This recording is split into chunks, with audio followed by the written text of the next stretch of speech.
It's my pleasure to introduce Leah Bromberg, Green Hills class of 2007, and a member of our Cum Laude Society. Leah went on to Brown University, where she graduated with a major in English literature, including a focus on nonfiction writing. For the last 6 years, she's been living in Manhattan, and in fact, last Friday evening, we had an alumni event there, and I met Leah at that event. She's been living in Manhattan with a career that has included serving as the international director of a non-governmental organization, freelance writing, and her current job, managing corporate communications for Macy's corporate headquarters in New York City. For those of you who might aspire to a career in writing, it's possible. While at Green Hills, she was on the staff of the Evergreen, no surprise there, and I'm pleased to tell you, twice received a McDowell Writing Award. So please join me in welcoming Leah Bromberg back to Green Hills.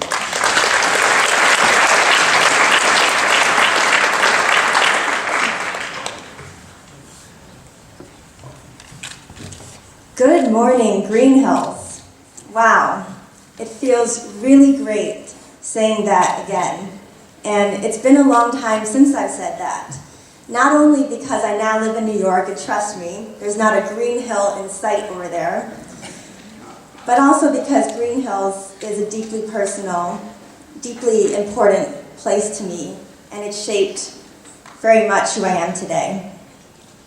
You don't always fully appreciate this until you're out in the real world, working a corporate job in a place like New York City. But Green Hills is one of the most humanizing and dignified places you'll ever find yourself. It's a time you can really take for yourself, strive after learning, learn about the topics that fascinate you, and forge friendships with your teachers and with each other that might surprise you by how they will follow you long after you graduate. First off, I am so thrilled to be here with you today. Thank you, Mr. McDowell, Mr. Randolph, and the rest of the committee who have invited me for this extraordinary honor. Thank you to all the teachers for having me. It's so great to see so many of your faces again. I remember sitting in your class. Thank you, Cum Laude recipients, for being the special occasion of this morning. And thank you to every single person sitting in this room for choosing to be at a place like Green Hills and for letting me share the next 15 minutes with you. I'm delighted to be standing in this extraordinary place of learning and cultivation again. Let me introduce myself a little further to you, or rather, let me introduce to you the student I was when I was here. The last time I stood on the stage was 11 years ago. I was class of 2007, I know. I look a lot younger than I am. 11 years ago, I was editing for the Evergreen, writing for the Alcove, acting in a senior Shakespeare production, taking text pause from Mr. Randolph, trying to figure out what Foucault had to do with Lawrence of Arabia, the film. I entered and won the McDowell competition here a couple of times. Even back then, if you can't tell, words, language, writing was my passion. It was the way I processed and understood everything. Writing never simply felt like an activity I was doing. It felt like an extension of my very self onto the page. Initiatives like the McDowell competition and the Evergreen really instilled in me the confidence to believe in my own voice, to commit to my writing, and to realize that there was tremendous power in my words. It's one of the great gifts Green Hills has given me, and I'm thankful for it till today. But I want to share that there was another side to the high school me, and that was the insecure high schooler in me, who used to worry about how she looked, whether her clothes were cool, how to fit in, and where I would go to college. I used to worry about my image a lot. Being back here 11 years later, that 17-year-old me feels very close. I feel like I can see her sitting in the auditorium with you all. So fast forward, who who did I become a decade later? I'd like to introduce myself again to this 17-year-old me who used to sit in these seats, and to the rest of you. Today, I live in a city where everyone seems to be obsessed with their image, Manhattan. My name is Leah Bromberg, and I work for a company that creates image through fashion. I craft storytelling for a large international corporation, a brand for fashion retail you all know and which many of you have probably worn, Macy's. I'm on the corporate communications team for their headquarters, and I live in New York City, where I've been living for the last 6 years since I graduated from Brown. I help to communicate the story and the mission of a company, and through this role, thousands of people read what I write every day, and have been a voice to articulate our corporate responsibility and our stance on issues that really matter, such as Marjorie Stoneman Douglas High School, the tragedy that happened there, nonviolence, tolerance.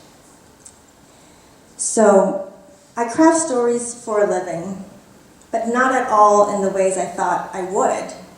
12th grader me would have been surprised to find all the ways I am writing to the world now. I probably imagined the more classic route of an MFA, or at one point I thought I might even be a hipster poet living in Brooklyn. I wouldn't have expected to live in an apartment in between Carnegie Hall and Central Park, writing the narrative of a company I've bought clothes from my whole life. It turned out that every sentence I edited for the Evergreen, wrote for the Alcove, or submitted to the McDowell competition mattered. You'll be surprised in 10 years how your unique interests and the ways you pursued and committed to your passions now will truly become the building blocks to your success. I was recruited by Macy's for my capacity as a writer. Half of my interview itself consisted of writing. Certainly from a LinkedIn snapshot or a quick Instagram filter, my life looks successful to the average person. I live in a glamorous city where others can summarize you in 5 seconds, how you look and what you do, and I've learned to give my elevator pitch and present myself. I've been to galas at the Plaza Hotel. I kick back and relax at the New York Philharmonic or Central Park. But there are also times when New York City has really exhausted me. There are times when I struggle to see the city's soul. New York is a city defined by metrics. You always know exactly where you are on the grid. 42nd Street and 7th Avenue. Streets have no names, so it's really hard to wander in a place like New York. Your salary sits in this bracket, your work title is the first piece of information someone you've just met is asking you. Your friends' friends have already assessed your worth by the shirt you're wearing that evening. Today, 7 people added me on Facebook and 5 people tried to get my card at the last networking event. It was in this environment that I realized how valuable the life of the mind is. I fight hard to continue cultivating this life of the mind and to continue learning. I never want to stop learning, and that's thanks to Green Hills. It was for this reason I chose to come to school here, again. I first entered Green Hills as a shy 6th grader, which I soon shed as I boldly embarked on the life of the mind. I learned how to critically think, ask questions, and be fearless in my pursuit of knowledge. I found my voice. When my family moved to Massachusetts for 7th and 8th grade, I missed this environment of intellectual curiosity. When we moved back in 9th grade, I knew where I wanted to go for high school. We are part of something truly special in this community at Green Hills, our dedication to the life of the mind. You will build on the hills here. Remember that hills lead to mountains. Everything you are building now will become your stepping stones. The 17-year-old me would have never realized that years later, being able to critically analyze text and dissect thoughts would become the reason that the corporate headquarters of an international brand would recruit me. I consider my critical thinking and my intellectual curiosity 2 of my most powerful tools and greatest gifts. Connection is a word that has changed in the last 15 years since we've adopted cell phones and computers. When I hear my connection is lost, the first word I automatically input is Wi-Fi or cell phone signal. But your brain, your mind, has a pattern of connectivity that is as unique as your fingerprints. If we took a piece of your brain tissue, the size of a grain of sand, we'd find 100,000 neurons and 1 billion synapses, all connecting, all communicating with each other. In a world which is constantly upgraded by fancier apps, smarter watches, smarter phones, smarter computers, smarter glasses, you might be surprised to realize that the greatest and most complex processing machine you'll ever own is already yours. And you are the only person in the world with its unique version, with its own copy.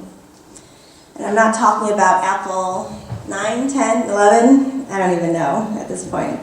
But this processing apparatus won't cost you money to buy it, but you will have to invest in it, you will have to spend time on it, cultivate it, and maybe even suffer for it.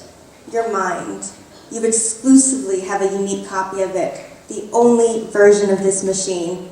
No one else in the world shares a copy of it but you. Each one of us is the subject of the sentence that is our life, and each one of us is the writer of that sentence. Your brain is the only apparatus that files away the subjective consciousness of your past tense, your memories, plays them back to you in the present tense, synthesizes the poetry that is your life, creates symbolic meaning out of literal events. And in a world that is so physical and so material, your mind is the tool that best understands abstraction and how to make sense of it all. In a sense, I like to look at it as we're all English majors of our own lives. We're all mathematicians writing beautiful geometric proofs or congruent theorems. We're all deductive scientists. We're artists, we're musicians, we're teachers, we're constant students. Whatever your language and passion for learning is, find it, embrace it. 10 years later, when you're invited back onto a stage somewhere, you might be surprised to find out how that life of your mind, how your unique passion for learning has found you and the incredible journey it's taken you on. Thank you so much.